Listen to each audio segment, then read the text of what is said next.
Emerge from the Sea by Temperance, Quill. Prologue. In the warm currents of the Pacific, sunlight dispersed through the water, turning it the lightest shade of blue near the surface and darkening as it sunk into the abyss. In the depths where light barely penetrated, life congregated around a seamount. Gaping holes littered the mountain sides from which creatures entered and exited at leisure. From one entrance rose a clamor, the tunnel leading to a chamber at the mountain's heart. A crowd filled the cavern, the piercing calls of the creatures' language echoing as they hissed and screamed at each other. This was one of the few times in history that so many mer were gathered in one place, and the hostility was thick enough to drown in. "Silence!" the bellow covering over the noise. There was a reluctance as all turned their attention to four individuals who floated separately from the rest of the crowd. The candidates had been put forward. It's now for the High Conclave to decide. The declaration broke no argument as the four disappeared into a tunnel near the top of the chamber. Chapter 1. DSS Agent Donavon Johnson. The USS Mitchell glided through the waters of the South Pacific, our mission to rendezvous with a civilian craft from which we would retrieve a representative from some island country none of the crew had ever heard of, and then deliver her and her entourage to a complex off the California coast. Or at least that was the cover story the crew was given. I was to oversee the transfer and would head up the representative's security detail once we reached the embassy. "We're at the coordinates, Captain. Anything on sonar?" "No, Captain." "Did we beat them here?" I wondered while gazing out over the water. "What do you want to do, Agent?" Captain Barker asked. "We wait," I answered, crossing my arms over my chest. We didn't have to wait long. "Something on sonar, sir, but it must be biological." "Why's that?" I questioned, not about to take anything for granted, considering who we were meeting. "Because of the way it sounds, and according to this, it's about to go under us." The ship rocked and the waves outside grew choppy. "Sir, look to port," yelled one of the officers. Shifting my gaze, I watched the sea bubble and roll as a sub straight out of a sci-fi movie rose from the water. "Is that our rendezvous? I thought we were picking up a civilian." "And what kind of sub is that?" Captain Barker demanded. Not about to divulge classified information, I ignored the question. "Anything on comms? They were given our frequency." "Not yet, sir." "Wait, I'm getting something." "USS Mitchell, this is the M.O. Veliz. Please prepare for the transfer of Ambassador Aquinas." "Well, don't they get right down to business," Barker muttered. "And I'm not about to argue with them. Let's go receive ourselves an ambassador and get out of here," I replied as I about-faced and left the bridge. Del Lanassa or Aquinas. On board the Veliz, I paced as I waited for us to make contact with the human ship. The outfit I was supposed to wear to impress my new jailers lay on the bed in all its sparkling glory, a garment no Aquinas would be caught dead in. Not for the first time I cursed Conclave politics. The car charge somehow convinced the High Conclave that sending the only daughter of the matron of the Aquinas clan would be seen as a gesture of goodwill and a sign we were taking these negotiations seriously. Not a bad idea entirely, except the world at large had no grasp of mer culture and wouldn't understand the gesture, and I wasn't going to be the one to tell them they had the equivalent of a mer princess in their custody, with only myself and 3 attendants, 2 of which I couldn't trust, especially when the Delphin would be the only shoal to care if the U.S. government decided I made a better hostage or test subject than an ambassador. "Come," I called absently when a knock came from my door. A brown mop of hair poked its way through the crack as the door opened. "Del Aquinas, we've made contact with the humans." "Oh, you're not ready. Do you require assistance?" The female stepped further into the room. "I'm capable of dressing myself," I hissed at the interloper, finally having a target to aim my pent-up frustration. "Forgiveness, please. Of course you can." The female shuffled backward and huddled in on herself. I caught her scent, the smell sharpened by fear. "You're the pinniped. I've been informed one would be assigned to the entourage. The seal mer were the weakest in the conclave, but they still held enough influence to make their participation in this potential disaster a requirement." "Yes, Penselco Leptinox. I'm to be one of your attendants. Who did you anger to get this job?" I half joked. Our mission of diplomacy wasn't exactly popular, so it wouldn't surprise me to find that one, if not all, of my entourage had been assigned as a punishment. A chocolate brown eye peered through the locks of hair covering most of Selko's face. "That is none of your business. Just because you're unhappy to be given this assignment doesn't mean you get to take that out on me." Her voice grew harsher as she spoke until she was practically growling. I evaluated the woman in front of me. She was trying to put on a brave front, but I could still smell her fear. "No, I suppose I shouldn't." As I stalked forward, Selko tried to escape, but hit the wall instead of the door. In a flash, I had a handful of those brown tresses wrapped in my hand and jerked Selko's head back, stretching one side of her neck until I could see her pulse beating against her skin. Her eyes bulged and her face drained of blood, making the spattering of freckles stand out even more against her tan skin. She was shorter than me, putting her neck right within biting distance. If we were in our true forms, I would have been in a perfect position to rip out her throat. So long as we know who the bigger predator is. I hissed against Selko's skin before placing a kiss against her beating pulse. Yes, Delorquinas, Selko gasped. Letting her go with a jerk, I went back to my pacing. After taking a moment, Selko dared to speak again. The captain is waiting for us. She wants to descend as soon as possible. Cruisers don't like being this close to the surface for long. Giving her an unhappy chirp, I changed into the gown with no regard for her presence. In minutes I was ready, though still not happy about it. I gave myself a last look in the mirror to be sure I was presentable. Come, let's go meet the humans then, striding out the door without a passing glance at Selko. Stepping out on top of the cruiser, I found 2 males and another female waiting for us. Ambassador, the female greeted. Captain, I returned. If we could make this quick, we'll follow and maintain position near the compound. We'll be able to arrive in less than an hour in the event of trouble. Selranko has the information needed to contact us. Of course, though I was in no hurry to hand myself over to a bunch of humans. I turned to the 2 males that were also waiting, Octahoro Incini and Sel Canal Ranko. We'll talk once we've settled on board the human craft. Let's disembark so the captain can be on her way. Sel Ranko, you are appointed as security? I addressed the larger male. After receiving a nod of confirmation, I continued. Then I'll follow your lead. Gesturing for him to proceed, I couldn't help but grin at the suspicious glare he gave me before guiding us to the plank that connected the 2 vessels. DSS Agent Donavon Johnson. I attempted to make as many observations about the Mer ship as I could for my report, but I had no idea what I was looking at. The hull was a murky green with an iridescent sheen that put me more in mind of flesh than metal. Though the surface of the craft was flat, there were no rails or other attachments, presenting a flat plane. Even the doorway the ambassador's entourage used to exit was just a circular opening on the surface of the craft. The group consisted of 2 men and 3 women. As I waited, one of the women left the group and re-entered the craft. The other 4 proceeded toward the plank that connected the 2 ships. I wasn't sure what I'd expected, maybe webbed fingers or even gills to give away what they were. But to my mild disappointment, they all could have easily passed for human. The male in the lead was huge, and I'd met my fair share of bruisers. He was a good head taller than me, and his broad shoulders were barely contained by a plain black suit. The jacket was unbuttoned, the loose fabric giving us a good view of the gun at his waist. Following behind him was a woman. Given her appearance and position in the group, I assumed she was the ambassador. My new charge, and not very happy with the situation if I read her face right. But knowing that didn't keep me from giving her a once-over that came with thoughts that weren't entirely appropriate. Even without the heeled leather boots, I figured she would just reach my nose. The black sequin dress she wore straddled the line between formal and club wear while showing a fair bit of her alabaster skin. Her black hair shone with blue highlights and flowed down her back like the water she called home. Long and lean, she seemed unfinished, as if her body hadn't caught up with her height. It made me wonder how old she was. The last 2 were almost boring by comparison. The second woman was brown, there was no other way to describe her. Brown hair that half covered her face, and a brown dress that didn't flatter her at all. It was like they were trying to make her as plain and indistinguishable as possible. The man, on the other hand, couldn't have been more ostentatious if he tried. With platinum blonde hair styled in a way that required regular trips to the hairdresser, a tan suit with a bright yellow shirt underneath,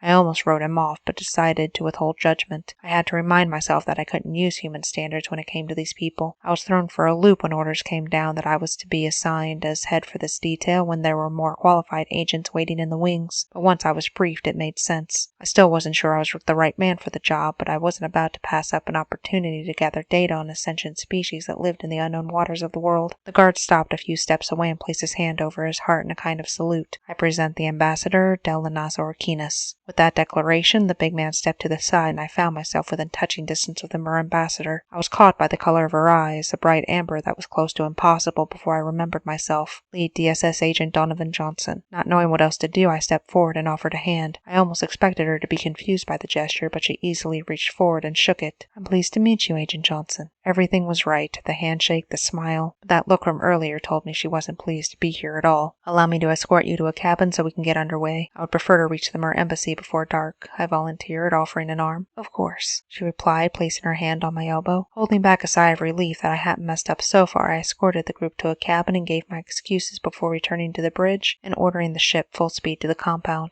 Lanassa Orquinas. Once the human was gone, I made myself comfortable in the nearest chair, attempting to force the tension in my limbs to drain away. No one said a word until Canal gave the all clear after checking the room for listening devices. They seemed to be behaving themselves for now, he assured as he placed his equipment back in his jacket. I trust you'll be contemplating exit strategies for each situation we find ourselves in. Don't tell me you lack faith. I'm hurt, Del, he gasped, crossing his hands over his cheek in mock offense. Though Selko was a stranger to me, I knew the other members of our party well. Despite being a Salici, Canal Ranko was a close family friend, and I had every faith in his skill and commitment to providing security for our group. Even if it meant killing us should capture be unavoidable, probably the reason he'd been given this assignment if he hadn't volunteered for it outright. Tohoro Chini was another story altogether. He thought he was clever, that by being bright and flashy no one would suspect him for what he was, but most with any brains knew he was an agent of the Karchar. How he wasn't dead yet was the only mystery about him. The Ostiich were the largest shoal, but weren't known for their tolerance of traitors even in their varied collective. "No, Selreinko, I have no lack of faith," I reassured him, giving him the grin I knew he was going for, though I could tell it didn't have the usual sparkle, as he called it. "Good. That means when I do this," he grabbed Tohoro by the neck in one beefy hand and slammed him against the wall, "you won't be alarmed." "No, not at all." I leaned back and made myself as comfortable as possible in the cheap chair the Navy probably bought by the thousands in bulk, but I made sure to keep an eye on Selko while Canal dealt with our resident spy. Seeming to ignore the claws that were digging into his arm, Canal ground out, "Pull your tricks all you like on the humans, but Delorquinas and even Penleptinox are off limits while they're under my charge. If I find that you've broken that stipulation, they'll never find your bones. Do we understand each other, Tohoro?" "Yes," the Enchini hissed, despite what was probably a bruised larynx. "So long as that's clear." He released Tohoro, who crumpled to the floor. "What is this?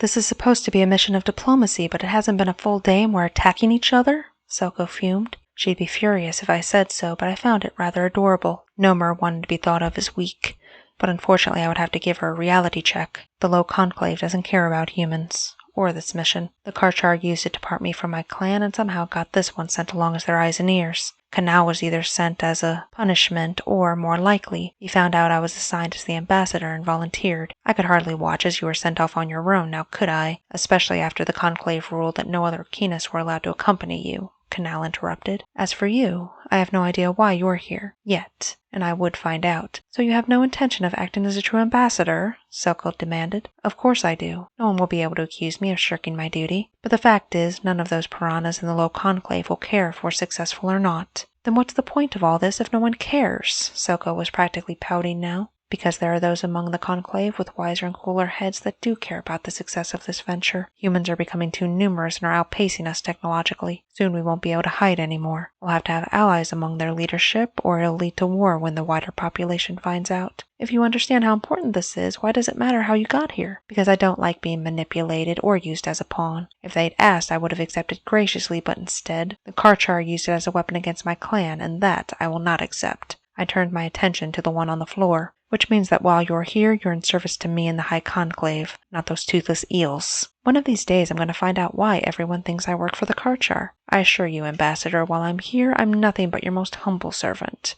Tohoro had the nerve to spew at me as he rose to his feet, his voice improving by the second until his words rolled off his tongue as smoothly as ever. I wasn't about to justify that babble with a response. "I already know Canal is in charge of security. Tohoro, your social secretary. Arrange our engagements, get us in with the right people, and don't waste my time. Selko, your chief of staff, for what that's worth, since we don't actually have a staff. But if I have to worry about something as mundane as us running out of toilet paper, I will not be happy. We have at least 6 hours before we arrive at the compound. We might as well make ourselves comfortable," I declared, settling in as much as I could. Chapter 2. De Lanassa or Quinas. We all felt it when the ship began to slow. "Showtime, ladies and gentlemen," I felt like quipping as I gathered up the playing cards Canal and I had been using. Probably not the most productive use of our time, but it's not like there'd been much else to do over the last few hours. We were already standing when the door opened and an unknown officer stood there to guide us. "Agent Johnson sends his apologies. He's overseeing the docking of the ship. He'll rendezvous with you on the deck to disembark." I didn't know enough about security protocol to determine if this was a deliberate snub or not, so I decided to withhold judgment and followed the officer.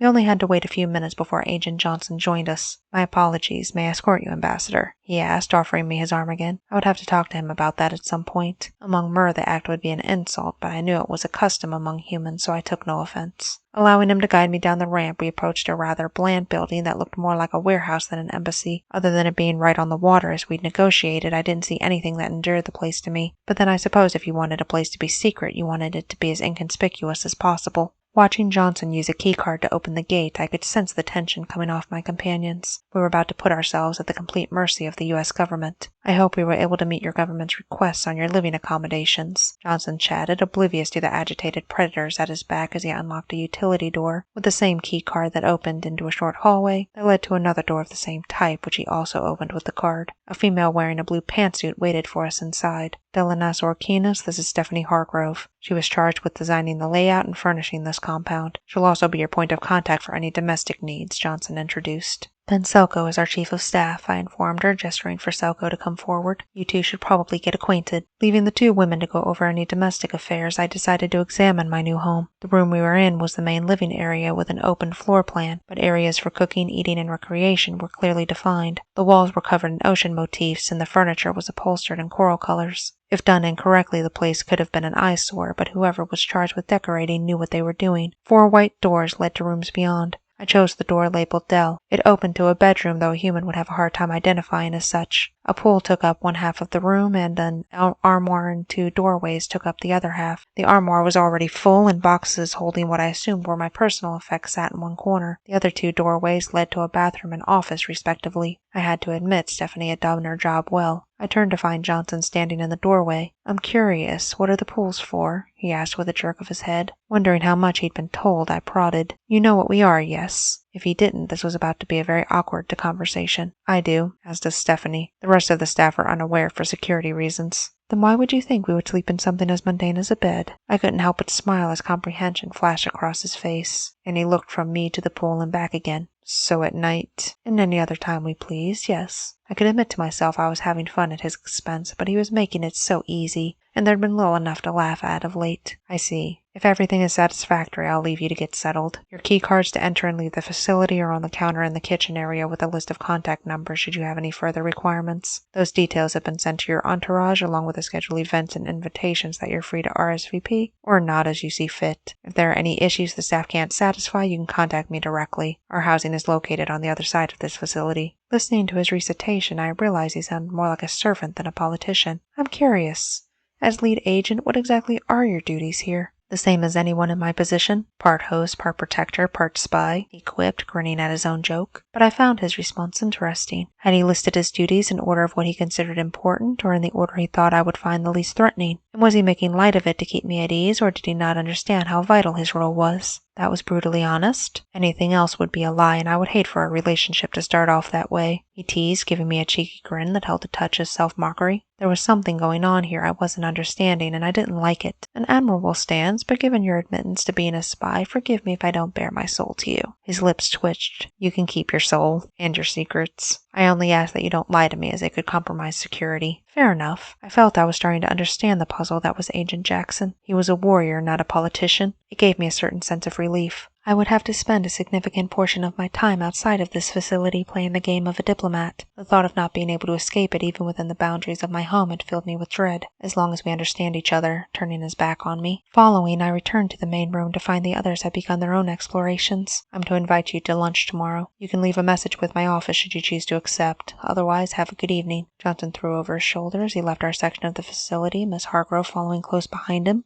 "Well, you seem to have gotten off on the right foot, haven't you?" Tohoro quipped. "Shut up, and not another word until Canal is done with his security sweep," though I doubted he would find anything. It would seem the U.S. had sent us an honorable man to facilitate our stay, and if I wasn't careful I may find myself liking him. After a few minutes had passed, Canal returned. "We're clear. Just the 2 cameras in the main room that we authorized, visual only." "Good. I would hate to start this venture off with having to destroy their expensive toys." My fingers uncurled as I eased from the tension of waiting to see if we'd been betrayed. "Near as I can tell, they've supplied everything we need, and our personal possessions have arrived. If any of you find anything amiss, let me know. I'm going to get settled and then do a thorough inventory so I know what we have," Soko proclaimed as she turned her back to us and went to her own suite. "I think she's angry at us," Tohoro quipped. "She'll get over it, or I'll send her back to Marl Reef. We can't afford to have someone who's weak. We would be in enough danger without someone who would hesitate to act when needed." "Should I take that as an acknowledgement that you don't perceive me as weak?" the Ancini had the nerve to retort. "No, as far as I'm concerned, you're a fool, which is worse. If I thought I could get away with it, I would have left you on the tide cruiser. I knew I was giving my anger a target, but he was asking for it. I'm hurt, Dell, but I'll forgive you when you realize you're wrong. Now, there's a stack of correspondence for me to go through, and I would suggest accepting the agent's invitation for tomorrow." Turning his back on me as well, he also left the room. I let the insult go for now. "What do you think, Canal? Should I have lunch with the agent?" He's the human you'll be interacting with the most. You need to take his measure. It'll be as good an opportunity as any." "Very well, then. I'll send my acceptance," I sighed, heading to my own room with the intent of getting lost in the task of unpacking. DSS Agent Donavon Johnson. Returning to my office, I felt that things had gone well. The next few days would tell as the ambassador started scheduling engagements and we had more opportunities to interact. So far, I'd been given free rein on how I handled this assignment, but I knew that could change if certain others felt I wasn't getting the results they wanted. When my computer pinged with an incoming email, it was the ambassador accepting my lunch invitation. "Well now," I muttered to myself, thinking I was alone. "Something interesting?" Stephanie inquired as she placed a pile of documents on my desk. "The files you asked for." "Nothing really, it just looks like I'll be having lunch with the ambassador tomorrow." Whether this was a positive or a negative was yet to be seen. I didn't expect them to seem so human, but there was still something about them. An underlying hostility, like they were all waiting for a fight, Stephanie mused. This was a risk on their part. Their government had no idea if we would treat them honestly or take their people as test subjects.